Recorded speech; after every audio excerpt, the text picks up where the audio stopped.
All right, let's talk about the lens aberrations. Notice that the rays which are very close to the optical axis will actually converge to the focal point, and the rays which are further away do not converge to the same point.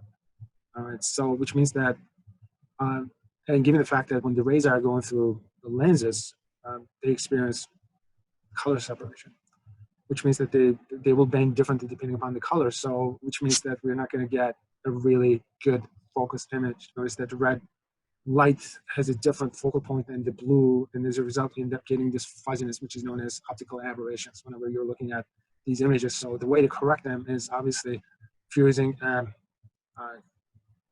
convex lens, you can also use a concave lens in order to cause a correction. So these kind of optical aberrations can be corrected using different sort of lenses. So you got the white light, and it's gonna break into its color components, and different colors will have different focal points, and then you can just use a different lens, like a concave lens, to actually introduce these corrections into the system. They say an apple inspired Newton's law of gravity, but it was actually a comet. From the History Channel, the official network of every millennium, this is Time Lab 2000. By 1680, Isaac Newton is already renowned for his brilliance. But for the last 10 years, he has retreated into seclusion. He dabbles in alchemy. His work goes unpublished. Then, a spectacular comet appears in the night sky. His genius is reawakened. He emerges from isolation, builds a telescope to study the heavens, and decides to make his ideas public. The result? One of the most brilliant books in the history of science, the Principia. It lays out his revolutionary theory of gravity and the laws of motion. In the words of Alexander Pope, nature's laws lay hid in night. God said, let Newton be, and all was light. For the History Channel, I'm Sam Waterston. All right, so Newton, in order to overcome those aberrations with the refracting telescopes, he decided to build a reflecting telescope. Of course, refraction often entails another kind of distortion, because the refraction of light depends on its color. Light of different colors, initially mixed together in white light, is spread out into a rainbow of colors by this prism. This is the phenomenon of dispersion. It's the reason why, despite all its noteworthy power at the time, Galileo's telescope, a refracting telescope, was actually rather limited. But Isaac Newton realized that a prism and a lens affect light the same way, which meant that the refracting telescope would remain limited. And that's the reason why he invented the reflecting telescope.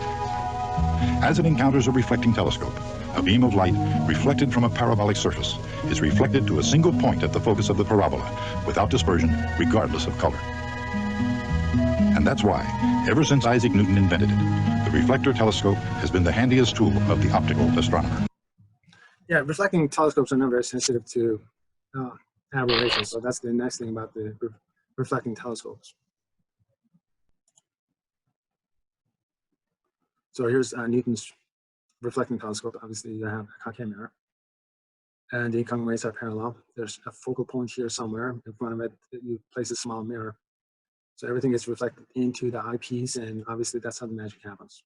Okay, so I don't see too much detail here to talk about, but this gives you an idea of how that goes. As the wounded Hubble telescope circled the Earth, an investigation traced its imperfection to human error. Computers had warned of problems with the mirror, warnings unaccountably ignored by optical supervisors. By a strange twist of fate, yet another human miscalculation would rescue Hubble. We were saved by Saddam Hussein. Before the invasion of Kuwait, there had been congressional and Senate hearings into it, and more promised in the fall. Well, then he invaded Kuwait, and I think that distracted the public opinion and gave us a window in which to fix the problem. In theory, Hubble's nearsightedness could be corrected by replacing its camera with one equipped with compensating lenses. A nickel-sized piece of corrective glass might restore its full vision. A shuttle crew of 7 trained for nearly 2 years. The Endeavour repair mission succeeded beyond NASA's wildest dreams. Every one of the dozen planned tasks was carried out flawlessly. With its vision restored, Hubble allowed humans to see 10 times more clearly than ever before. The same jump in resolution as when Galileo first pointed his spyglass towards the sky. This photo of galaxy M100 was taken by Hubble in 1990. Here, the same region, viewed by the repaired telescope. It's a very, very exciting time to be doing astronomy, and everybody has their favorite objects, which they have studied for many years. And when you finally get the opportunity to take a Hubble picture of those objects, you'll suddenly see things that you hadn't suspected. You'll see things that you'd long suspected but really wanted to prove. You know, you always learn something new. Hubble has put some of astronomy's most treasured imaginings to the test.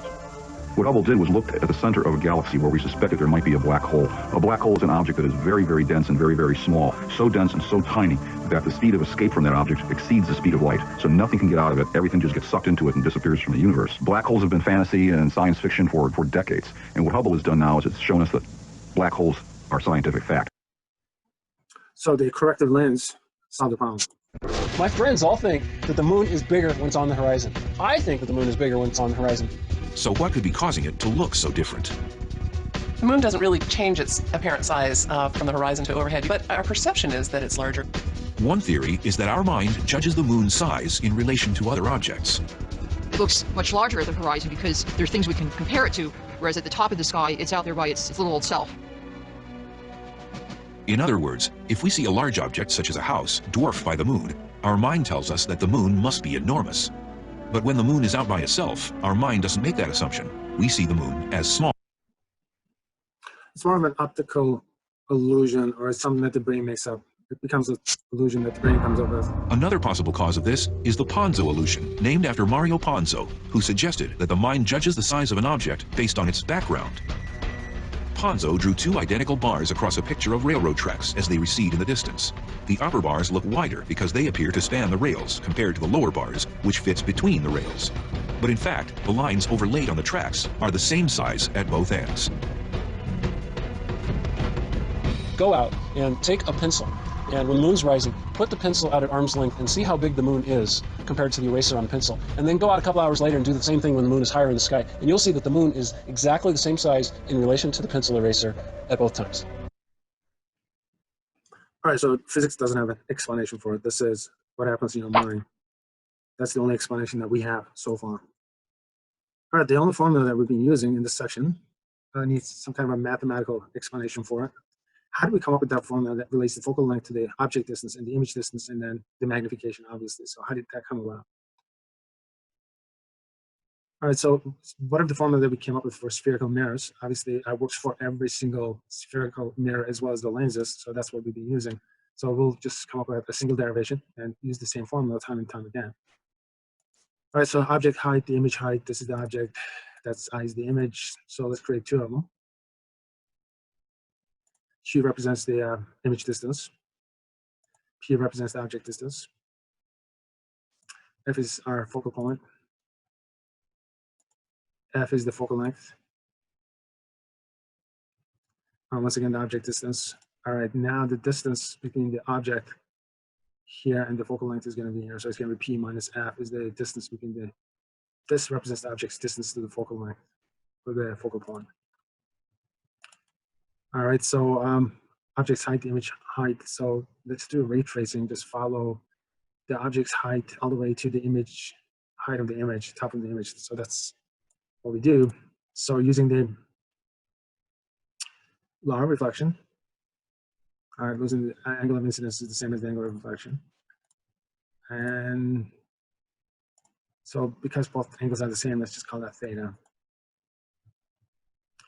All right, so let's take a look at the tangent of the angle. So the first one, the tangent is going to be the height, the first triangle that we're looking at. So it's going to be height divided by the base. So the base is going to be P, so H divided by P right there.